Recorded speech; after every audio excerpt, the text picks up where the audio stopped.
Nagaadhaaf faraarri jaalalli waaqayyoo bakkaaf kallattii qixaaf hundaraa biyya gola jirtan hundumaatti isiniif baay'atu. Obboloota koo jaallatamoo kabajamoo akkam jirtu nagaa keessanii fayyaa keessanii ani obboleettiin keessan qixan jiruuf manan jirutti nagaa guddaarraa afaan qaba. Maddi nagaa keenyaa burqaan nagaa keenyaa Kiristoos bara baraan kabajaaf ulfina guddaa argatu. Ifama. Gooftaan bara baraan haa eebbifamu. Akkam jirtu sin nagaadha miti. Sa'aanni xinnaa guddaan beekaaf laalaan hundumtuu nagaadha miti. Jireenyi keessan kan koomaatiin koos jireenyi koos nagaadha. Waaqayyoof galannaa ta'u. Sababiin isaa isa nagaa qabuuttan hirkadhe. Isa nagaanaaf kennuu danda'uuttan hirkadhe. Isattan baqadhe. Isa jala jira waan ta'eef jireenyi koo nagaadha. Manni koo nagaadha. Bultoon koo nagaadha. Hojiin koo nagaadha. Haaleluyyaa. Maqaan Waaqayyoo haa eebbifamu. Egaatii chaanaalii kanaaf warri haaraa taatan sabiskiraayib, laayik, sheer godhaa. Wal biraan gahaa. Gooftaan isin haa eebbisu. Maatiinaaf ta'a. Warri maatii koo taatan welcome baga nagaan dhuftanii. Har'ammoo dubbii sagalee Waaqayyootiin nan dhufe. Dubbii sagalee Waaqayyoo isiniif dubbisee tananii. Sagalee Waaqayyoo yeroo muraasa walii wajjiniin ilaalla. Galanni Waaqayyo Waaqa jiraataatiif haa ta'u. Egaan Maatiyos boqonnaa 7 lakkoofsa 13. Akkuma kanallee Maatiyos boqonnaa 7 lakkoofsa 13 isiniifan dubbisa jechuudha. Akkuma kanas Luqaas 13 sagalichi wal fakkaata jechuudha. Garuu mee Maatiyos 7 lakkoofsa 13 kana nan dubbisa akkas jedha maqaan Waaqayyoo bara baraan haa eebbifamu. Akkas jedha. Karra isa dhiphaadhaan ol galaa karaan isaa gara badisaatti geessu bochoodha. Karri isaas bal'aadha. Namoonni ittiin ol galan immoo baay'eedha. Karaan gara jireenyaatti geessu rakkoodha. Karri isaas dhiphaadha. Namoonni isa argatan muraasa jedhee. Ameen. Galanni Waaqayyoo Waaqa jiraataatiif haa ta'u. Addana keessatti karra isa dhiphaadhaan ol galaa. Karaa lama akka jiru sagaleen Waaqayyoo dubbata. Karaan lama akka jiru fuula keenya dura. Karaa filate kanarra abbaan deemuu akka danda'u. Namni barbaade karaa isa filateerra deemuu akka danda'u addana keessatti argattu. Galanni Waaqayyo Waaqa jiraataatiif haa ta'u. Addana keessatti karra isa dhiphaadhaan ol galaa. Karri inni gara badisaatti geessu bochoodha.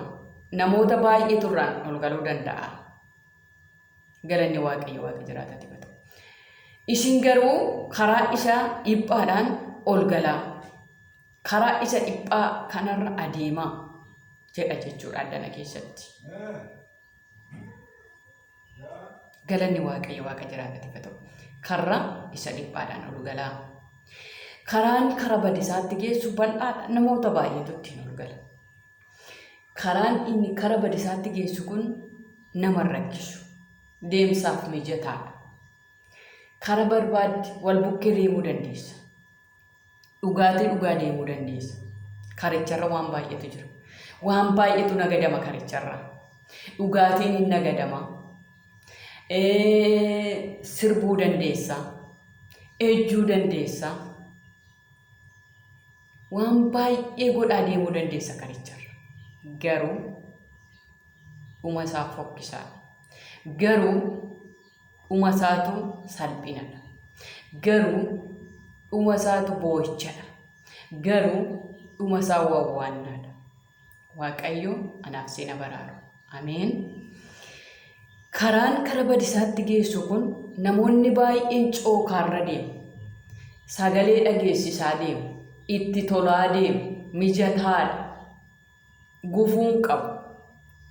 Hamma eessaatti hamma bakka sana ga'anitti. Garuu bakka deemanii sana ga'anii dhumarratti uuu jedhanii iyyan hududuuba deebi'uun hin jiru. Bukkeerraa achi jallifachuun hin jiru.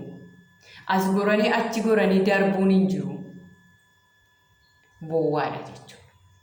Bowwaa sana keessa gadi lixuudha. Achi keessa maaltu jira? Raammoo jira.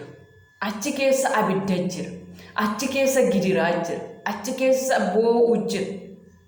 Maal Waaqayyo anaaf siina baraaru ameen jedhine. Achi keessa du'atu jira. Du'a meeqa? Du'a lamadha jechuudha.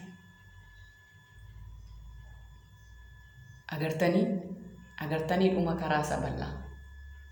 Waan baay'eetu jira. Rakkoo guddaa keessaa namni ba'uu hin dandeenyetu jira jechuudha. Barabaraan dhiphachaa, barabaraan gidirfama, barabaraan raammoon isaa nama nyaachuun dhiisu, abiddi isaa namarraan naamu. Achi keessatti gidiraa. Karaan inni dhibbaan garuu ammoo biyyuma lafaa kanarratti rakkinatu itti baay'ata. Gidiraatu itti baay'ata. Boo'ichatu jira. Of harkaa dhabuutu jira. Namaan jibbamuutu jira. Hiriyaan qoodamuutu jira. Maqaan taaneen hadheeffamuutu jira. Garuu dandeenyaan karaa isa kana dandeenyaan karaa isa kana irra deemuu dandeenyaan isa kanarra deemuun obsa qabaannaan inni kun humni isaa dhaqee gaariidha. Boqonnaadha. Faarfannaadha. Kadhannaadha. Gammaduudha. Ergamoota Waaqayyoo wajjin shubbisanii faarfachuudha. Rakkinaa wajjin waliin agartu achitti. Gidiraa wajjin waliin agartu achitti. Asumatti chaawattiin jettee deemta. Haleluuyaa. Maqaan Waaqayyoo bara baraan eebbifamu. Addanumatti ya rakkinaa, ya gidiraa, ya of harkaa dhabuu, ya jibbamuu, ya qoodamuu chaawu ittiin jettee deemta. Qulqullooftee deemta. Achi geessee hin gammadda. Barbaaddee nyaatta. Barbaaddee faarfatta. Barbaaddee Gooftaa galateeffatta. Dhuma isaatu bareedaadha. Dhuma isaatu ulfinadha. Dhuma isaatu kabajadha. Dhuma isaatu ol jedhanii deemudha. Mee galanni Waaqayyo Waaqa jiraataatiif haa ta'u. Kun anaaf siif ta'a. Egaa har'a obsuutu barbaachisaadha. Egaa har'a danda'uutu barbaachisaadha. Egaa har'a dadhabuutu barbaachisaadha. Karaan inni gara jireenyaatti geessu kun nama baay'een irra deemsisu. Namuma tokkotu rakkataarra deema. Namni baay'een hin deemu. Toora galee deema. Gufuutu jira waan ta'eef. Rakkinatu jira waan ta'eef. Gufatanii kufuutu jira. Kufanii achitti hafu miti garuu ka'ama. Haleluuyaa. Kanaaf egaa isa kana obsinee, isa kana dandeenye, isa kana hundumaa dandamannee maal gochuu qabna? Keessa darbuu qabna. Ce'uu qabna. Obsinee jireenya isa waaqarraa kana argachuutu anaaf isinirra jira. Namni tokkollee akka inni badu hin fedhan. Namni tokkollee akka inni kufu hin fedhan. Egaa kun hundumtuu Kiristoosiif danda'a. Kun hundumtuu ayyaana Waaqayyootiin danda'a. Kadhachuudhaan kadhadhaa isiniif hin kennamaadha. Maatewos 7:7 dubbifadhaa. Kadhadhaa isiniif hin kennama. Barbaadaa ni argattu. Balbalas rukutaa isiniif hin banamaadha.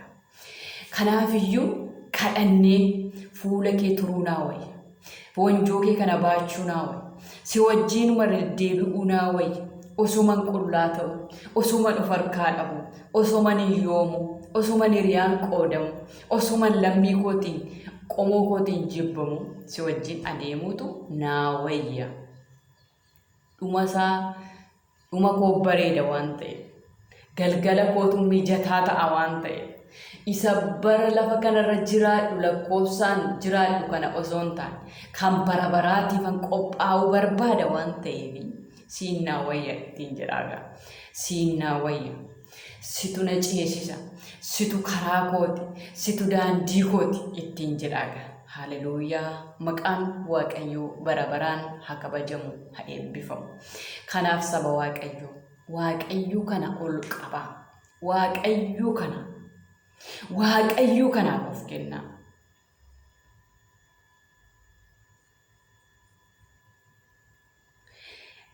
Luqaas 13 lakkoofsi 24 immoo akkas jedha. Yesuus garuu hunduma isaaniitiin balbala isa dhiphaadhaan ol galuudhaaf wal dorgomaa. Isinittan himaa namoonni baay'een kanaan ol galuudhaaf karaa barbaadu. Garuu hin argatan. Garuu hin danda'an jedha. Karaa isa dhiphaadhaan ol galaa Luqaas keessatti jechuudha. Wal fakkaata sagalichi. Karaa isa dhiphaadhaan ol galaa. Yesuus garuu hunduma isaaniitiin balbala isa dhiphaadhaan ol galuudhaaf maal godhaa? Wal dorgoma. Balbala isa dhiphaan ol galuudhaaf wal dorgoma. Balbalarratti hin hafinaa. Karaarratti hin hafinaa. Na biraa hin hafinaa. Namoonni baay'een karaa isa dhiphaa kanaan ol galuu hin barbaadu, garuu maaliin godhanii hin danda'anii. Elaa akka inni ulfaatu agartanii. Hin ulfaatala. Namni yeroo baay'ee rakkina hin danda'u. Namni yeroo baay'ee gaafa hiriyaan qoodamu ani maafan hiriyaa kootiin qoodamee kanaaf gooftaa kana dhiisuu naa wayyaa jedhu jechuudha. Garuu gowwummaadha. Abshaalummaa osoo hin taane. Qalbii geddarannaa isa gaariitti osoo hin taane qalbii geddarannaa isa hamaati. Isa karaa gaarii gadhiisanii karaa gadhee irra adeemuuti. Kanaaf saba Waaqayyoo aniif isin gaafa adeemnu karaa isa kamirra jira haa jennu. Karaa isa kamirra jira. Yeroo rakkinni nutti dhufu karaa isa kanarra sirumayyuu rakkinni jira. Karaan irra jiru kanarra rakkinni jira. Of harkaa dhabuun jira. Hiyyoomutu jira waan ta'eef ani kan hundumaa danda'uun qaba. Yoon kana danda'e jireenya kootu gammachuu qaba boodatti. Jireenya kootu ilillee faarfannaadhaan guuta boodatti. Garuu amma bashannanee amma akka garaa koo jiraadhee yoon barbaade ijjaa, yoon barbaade sirbaa, yoon barbaade hamachaa, yoon barbaade nama ajjeesaa dhiiga dhangalaasaa, yoon adeemee booda kootu salphina qabaa jedhee namni hundumtuu jireenyaaf of qopheessu. Ani isa kanaaf hawwiin koo. Gooftaan isin haa eebbisu hin gootu jechuudha. Kanaaf iyyuu namni hundumtuu du'aaf osoo hin taane, badisaaf osoo hin taane, rakkina hamaadhaaf osoo hin taane maaliif of qopheessu? Jireenyaaf of qopheessu. Karaa isa dhugaadhaaf of qopheessu.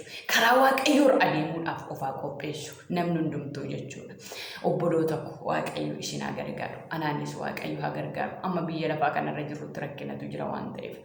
Jabaadhaa jedhe Kiristoos. Jabaadhaa biyyi lafaa gidiraadha jedhe. Jabaadhaa garuu ani moo'eeraa jedhe.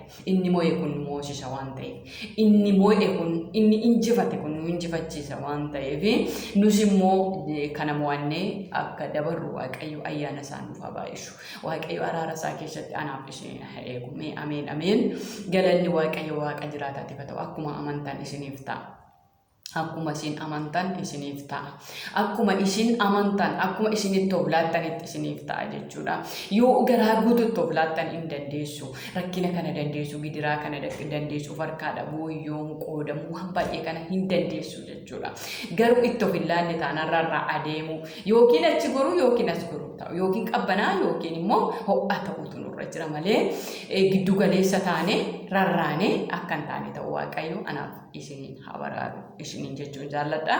Gooftaan isin haa eebbisu yeroo taanutti walii wajjiniin sagalee Waaqayyoo dubbifachuu dandeenya. Ayyaana araara isaa keessatti gooftaan isin haa eegu. Shaaloom isinan jaalladha. Nagaatti naaf tura. Ayyaana Waaqayyoo keessa naaf tura.